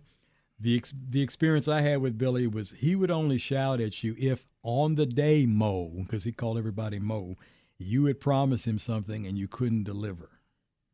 So you better deliver. When Billy asks you a question, you better have an answer. So he wanted me to record a local Moroccan group. Yeah, we were in Morocco, local Moroccan group, and he was going to waft some of this music into the track. So he says, okay, Mo, how about my music? I said, Tuesday, 5 p.m. And now he's asking me that while he's got his hands in front of his face setting up a shot. It's got nothing to do with the music. He just looks to his left. How about my music, Mo? 5 p.m. Tuesday. Because I had seen a visual effects guy not have the answer once, twice, third time. Next day he was on a plane. So that's why you were saying, hey, Mo, down at the Exorcist. I get it. And Mo came from the French Connection. Because the real cops at French Connection is based on called each other Mo. Gotcha. So not Popeye. Popeye and Mo. Yeah, so he picked that up from them, from the NYPD. That's fantastic. Well, we could sit and talk forever. I know we've gone on forever, but before you do go, I want to, I do have to ask you. Okay. How'd you get into American University? That's where I met you when I was in grad school. I don't think I never had you as a professor, but you were always around. I know, so. How did that happen, and why has it sort of been important for you to sort of give back in that way? Okay, so the first time or the second time? Give me both. Okay, so while I was a student at Wilson, some students from American walked down Nebraska Avenue and came to Wilson and talked to the student body about the opportunities at this college that was right up the street from us. And I hadn't really thought about American. I was, in my mind, going to Boston University. So after I applied to both and a couple other places, and American said yes, then I kept looking at the weather reports in Boston. I said, no, let me stay home. So then, plus Terrence Mann was doing his thing up there. I said, so then as my 20 plus years in LA were kind of coming to a close, and a lot of the work that I was really interested in doing was going to Canada. The then dean of American U, Larry Kirkman, had come out to find some of his alumni, and we had lunch together. And I said, you know what? I wouldn't mind teaching. I mean, that's not what he pitched me with. He pitched me with, could I contribute to the curriculum somehow? Right. And I said, yeah, but on campus. And so, you wish, and it's not his command, but they put it in motion. So I came back in 2002. And then when I took a look at the curriculum, it was not that far away from what I was looking at in the 70s. And we had great production courses, great writing courses, great fundamental stuff in journalism, but they weren't really that strong on the business of show. And to me, the business of show was also much more important graduating today than it would have been in the mid-70s.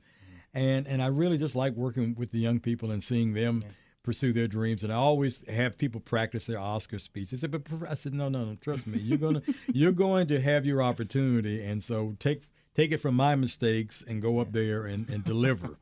That's okay. great. So the fall semester, I usually teach Film and Video 1, which is introduction.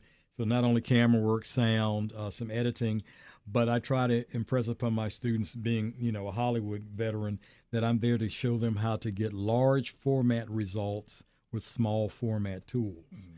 Then I have a all graduate course in the weekend program called Developing Fiction Films, which is all about raising money through equity investors and that sort of thing.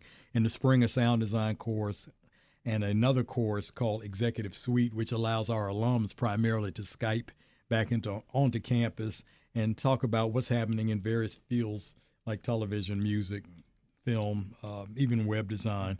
Anything that I think that young, soon to be,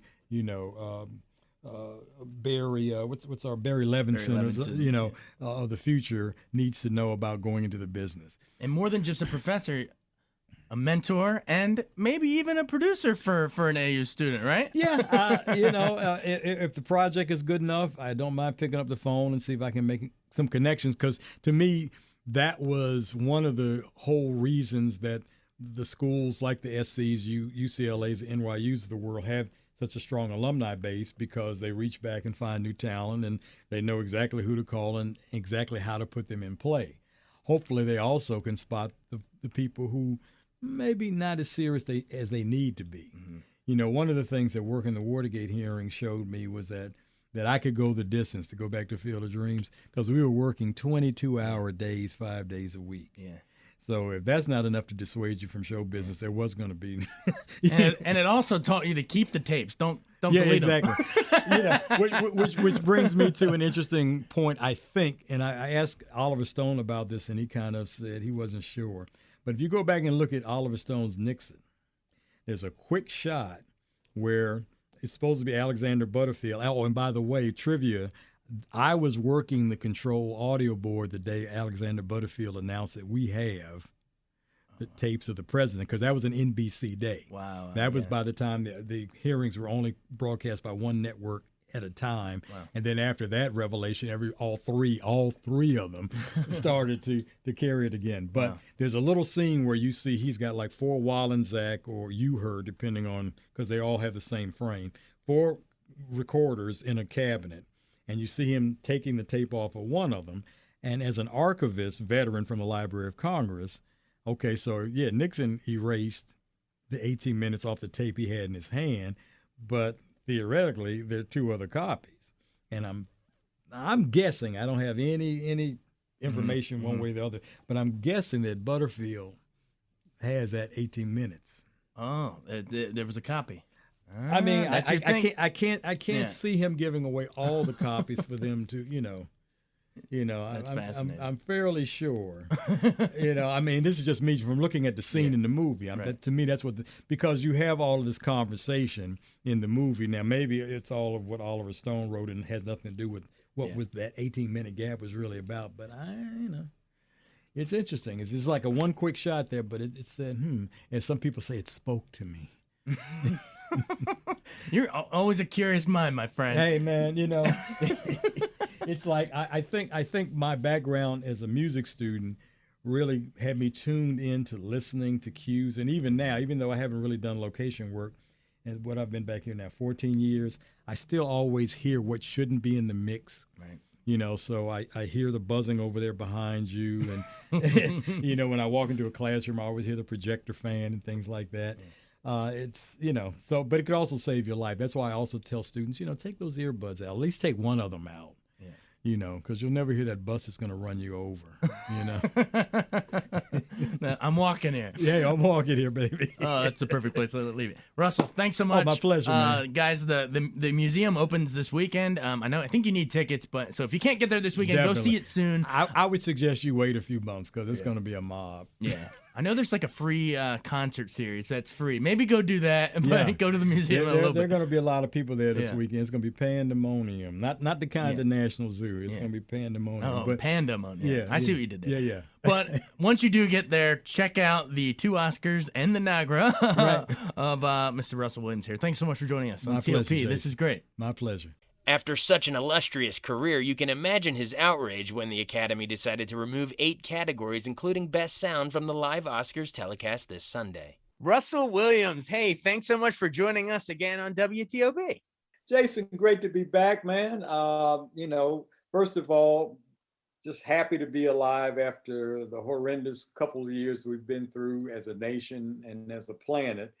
And that hopefully we may find our way back into the theaters, maybe with some modifications from the old world, but I think people are really ready to have a way of escaping the day-to-day grind and appreciate hopefully some good music, some good cinema, some good art, and just gatherings of human beings enjoying each other without worrying whether that contact is going to make someone's life either more difficult or terminated. We know what I'm talking about. So the movies, young man, the movies. I'm with you. I really hope the movies and movie-going culture can come back, and not just with the superhero movies. That seems like the one genre that hasn't really been touched by any of this. But That's true. I would love that, for people to start going back to just, the mid-range or the dramas and just all the movies of all different genres. Like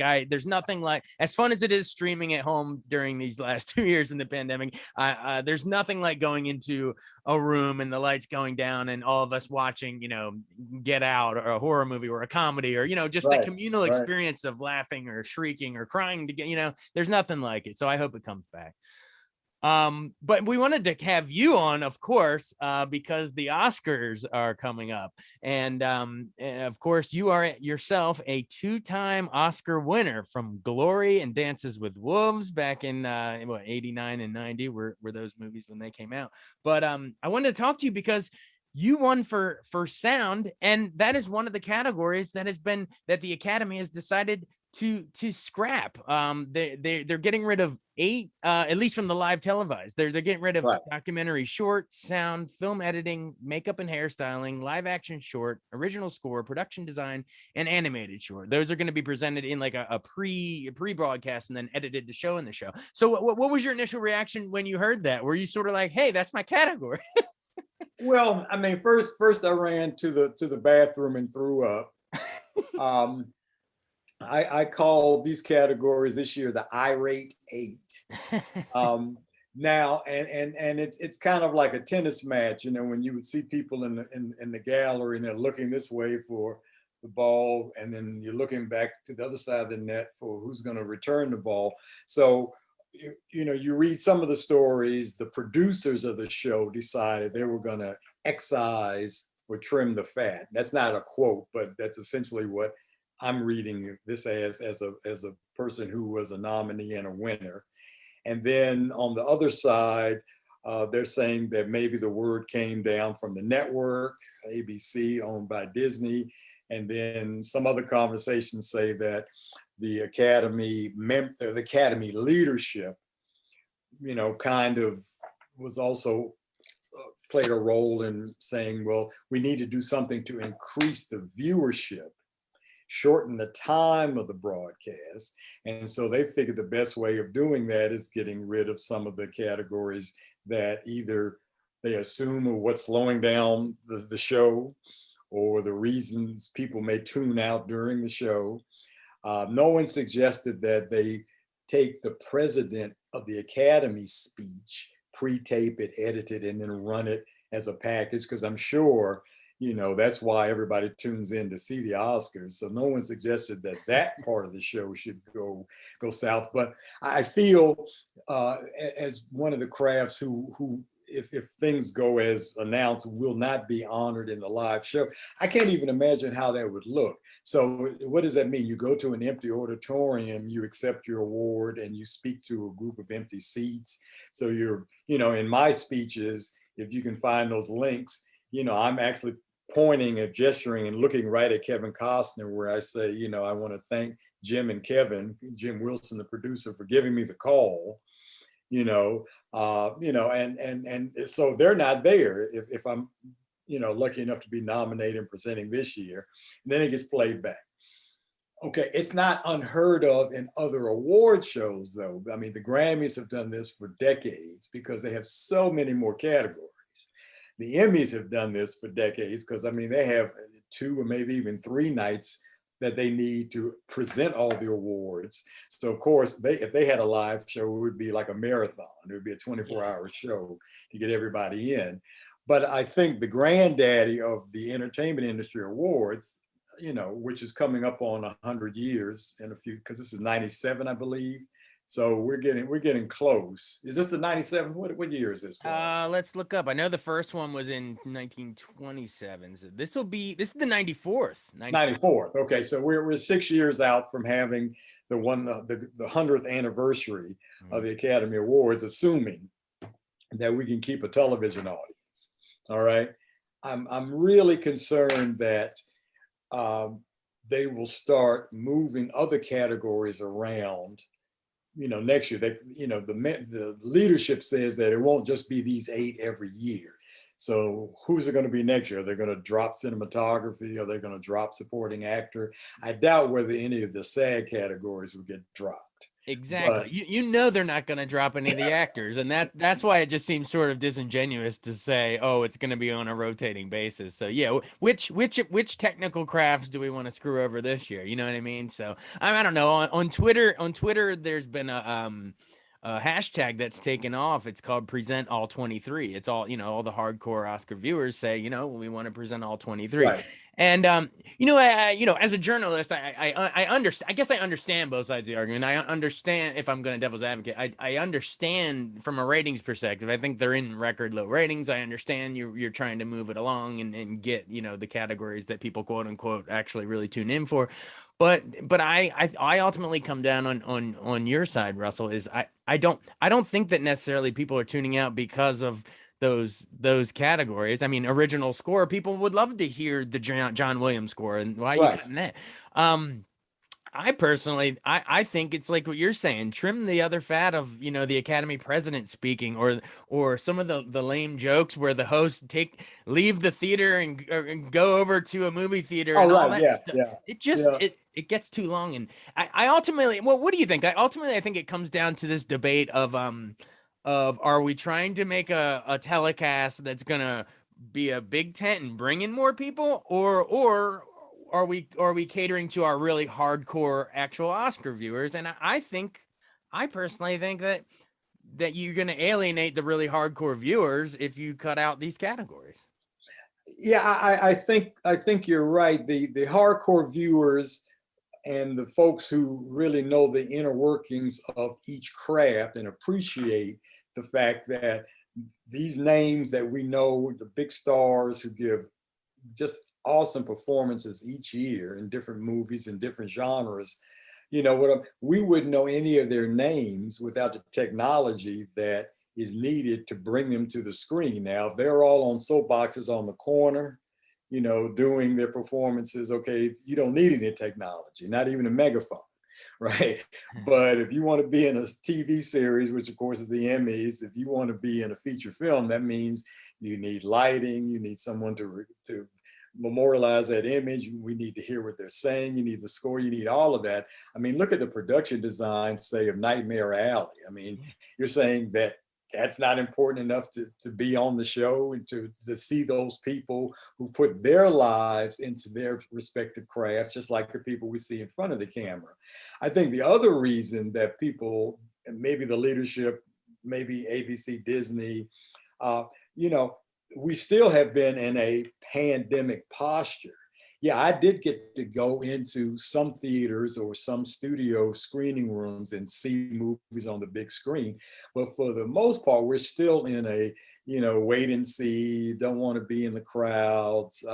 So the excitement about the movie presentations or the cinema that got released is not the same as it was pre-pandemic. So, people have been sitting at home all year watching movies, mainly streaming. And so how does the Oscar broadcast really gin up the excitement? And you haven't had the opportunity in many cases to sit shoulder to shoulder with either friends or total strangers and ooh and ah and oh, and all the things as we were talking about that go along with actually seeing cinema in its proper format.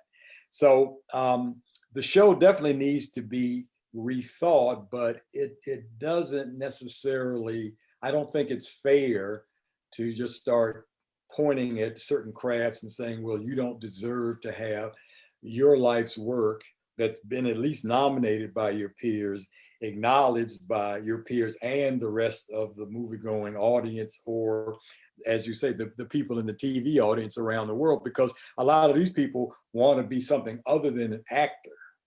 And they would certainly like to see what it takes to be an Academy Award-winning film editor who won't be seen on the show. I mean, they say they'll be seen, but it's not going to be the same.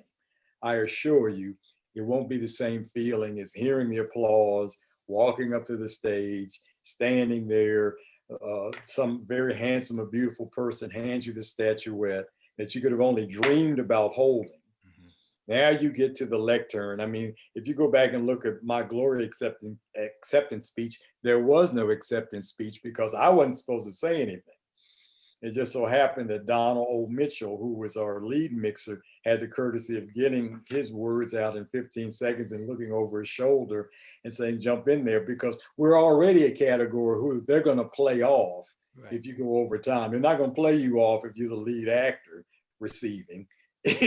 I mean, they tried to in the 2021 Oscars, but it didn't really work. They were like, no, you're not gonna play me off. But the sound people, the documentarians, you might hear that theme music come in after 30 seconds, 35 seconds. So he was kind enough to get me in, and when we won the next year for Dancing with Wolves, I returned the favor and made sure that the gentleman standing behind me got a chance to say something until the orchestra started playing. So, we have families, we have people we went to school with, we have friends who like, hey, we know these people, or that was my professor, or that was the person that I mentored, and look, they're getting their own Oscar. So I think it's important that the Academy and the network find a way to keep the 23 categories live, in person, and on the air. Okay, they fought for many years not to expand the amount of categories. I really feel that the Screen Actors Guild Awards did the right thing by having a best ensemble category. Because, if you have 200 or 300 movies a year that are eligible for nominations in various categories, and you have, say, 10 actors in each movie, that's 2,000, 2,500, 3,000 roles that have to be whittled down to only 20 nominations. Whereas if you have an ensemble category, that at least gives you the opportunity to award, the cast as a whole. And it actually really highlights more actors than you could acknowledge the way it is now. Right. But cutting out the other awards from the new show, I really don't think is going to be a sustainable move. And then with names like James Cameron, Spielberg, John Williams, even cinematographers, Vittorio Storaro, I mean, they know that if they rotate these categories, that one year they're going to be the category that doesn't get to accept on the live show. It just, like I said, I went to the bathroom and threw up first, and then I said, well, did I actually see what I read there? So I don't know. I like you, I understand the pressure to get the numbers from Nielsen and keep the show moving along as entertainment. But I don't think getting rid of these 8 categories this year is going to make the difference that they're hoping. It's not like people are going to say, oh, great, because they're not going to have these 8 categories. It's going to be a more exciting show. Exactly. I think they're throwing out the baby with the bathwater, because I don't think it has so much to do with which categories they show. I think it has more to do with these larger societal forces of network TV ratings have dropped across the board. It's not just the True. Oscars. The Oscars are still one of the highest graded non-sports programs year in and year out. I think it just when you look at it on a graph, it looks like it's tanking, but that's, I think, network television is tanking all around because of the way streaming has changed. Everything's so splintered now. Everyone watches.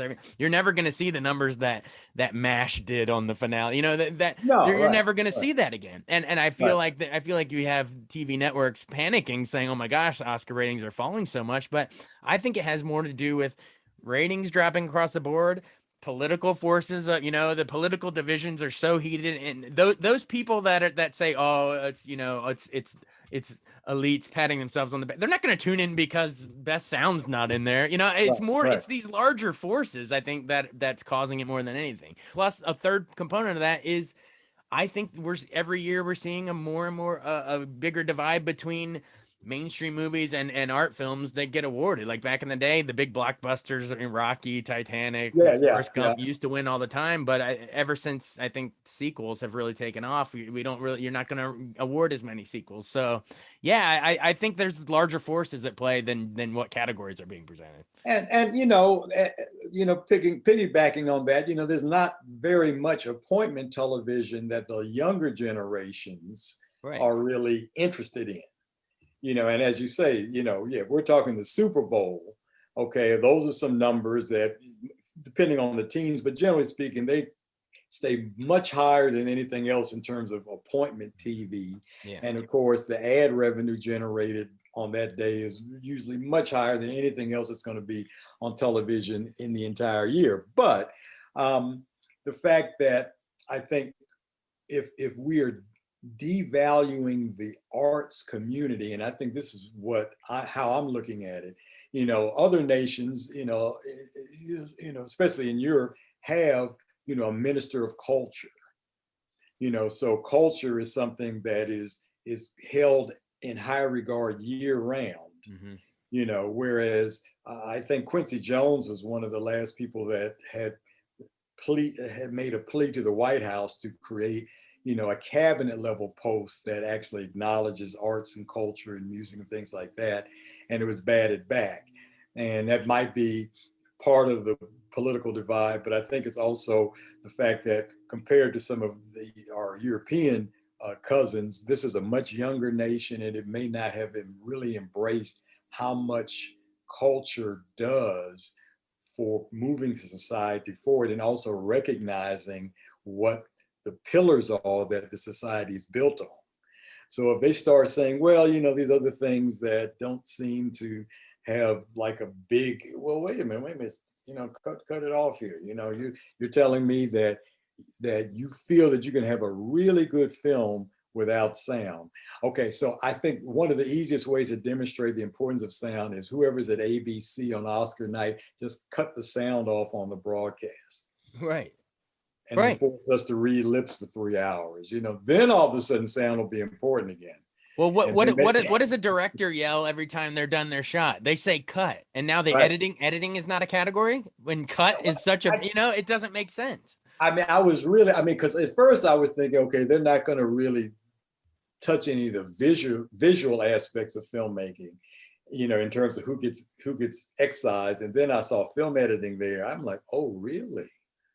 Oh, okay. So they really are making a statement that no one is interested in the people that actually keep the pacing and all the layering visually, and when this happens, and the L cuts and the J cuts and all the things that maybe for the uninitiated, it just goes by.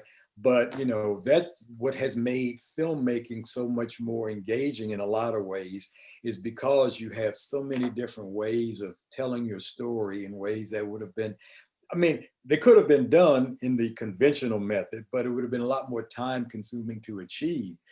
Some of these things that we see I'm not even talking about visual effects. When we get into visual effects, it's like, so again, I know I have a biased opinion here, but I don't know if I would, and I actually have friends who are nominated this year, and one or two of them are in the makeup and hair category. So they've waited years to get to this point where they could actually first be nominated. And if they do win, you're telling me, okay, well, I'm going to be able to thank my family and my colleagues in the studio and the academy, but nobody will be there but some TV cameramen and a stage manager and who else. And of course, you have the person handing you the statuette, for, but yeah, those are the people I feel sorry for, is the rags to riches stories, the underdogs, or even some local success stories. There's a film this year nominated. It's called Audible. It was on Netflix about the Maryland School for the Deaf football team. Oh, right. Frederick.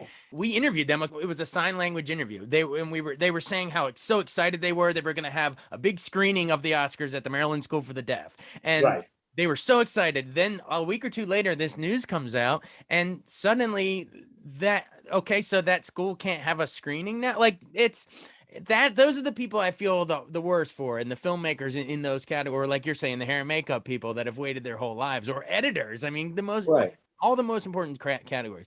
That's just kind of sad. I feel like I don't think we should be dumbing down the broadcast because we think that viewers aren't smart. No, viewers are smart. Like, I love when they show, I don't know, for screenplay, they show the text like in typewriter font appearing on the screen. Show what sound editing is. Show what these are. Like, don't dumb it down. Raise people. I think people are up to the challenge if you just show them. Maybe condense the show, cut out other stuff, but don't sacrifice the categories. Yeah, and I've heard people say that we'll see how these young ladies do this year, but some people didn't really mind the no host format. I didn't mind it. Well, I loved Billy Crystal. There's some that I love. My ears. Yeah. You got to see him. The first 2 years he did it were the first, and it was almost like you were in a nightclub, except there were 14 or 1,500 people in there, because he really knew how to keep the show going. He pointed the right fingers at the right studio deals, and says, what, Batman's not in profit? I mean, he had that insider, but I thought that someone watching this who wasn't in on all the inside jokes would still appreciate how he kept the show moving along, and just the energy and the upbeat nature, and the people sitting in the front rows who were your big names, your big stars, they seem to be enjoying themselves, which is important. So because those are the ones who you want to see in the stands.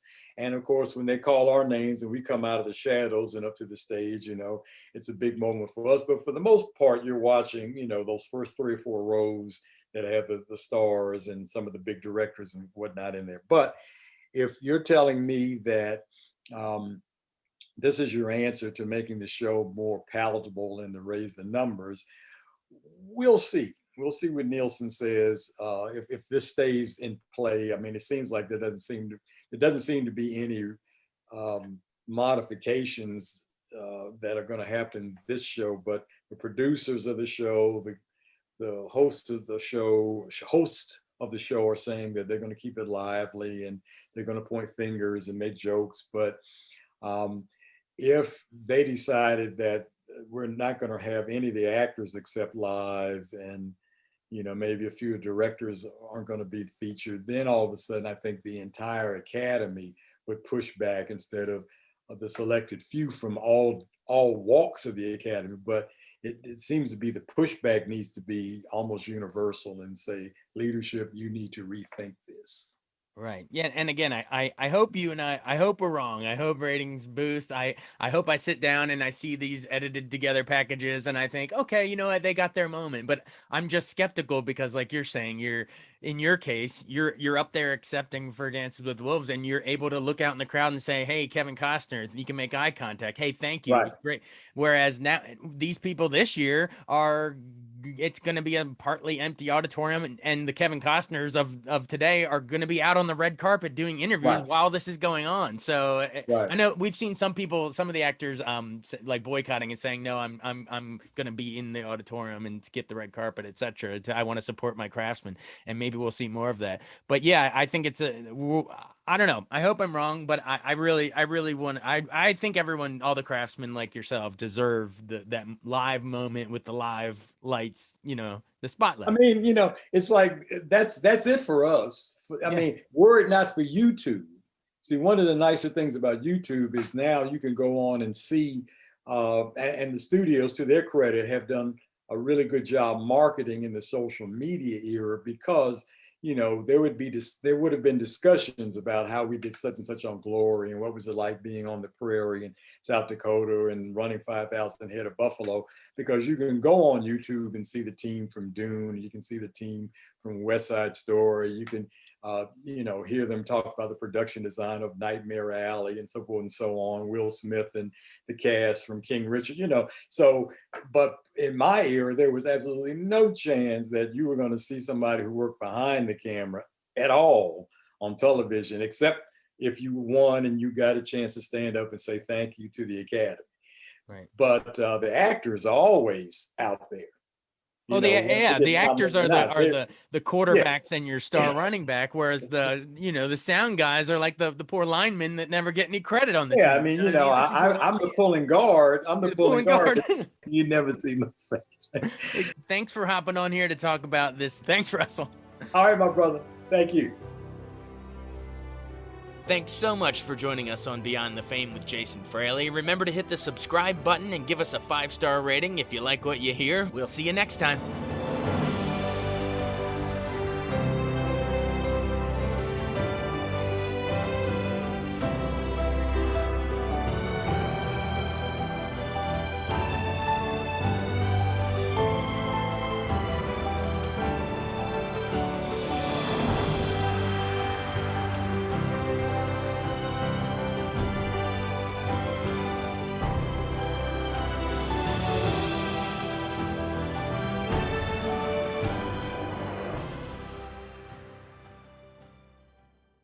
I wanted to take a second to tell you about an app I really enjoy. Living in the DC area is great, and Podcast DC gathers all of the local shows that I like all in one local app. Health, sports, local news, politics, and so much more. Podcast DC is the new local app with hundreds of DC area podcasts to choose from. I can earn exciting rewards just for listening and share the podcasts I love instantly. Available in the App Store or in Google Play, listen local with Podcast DC.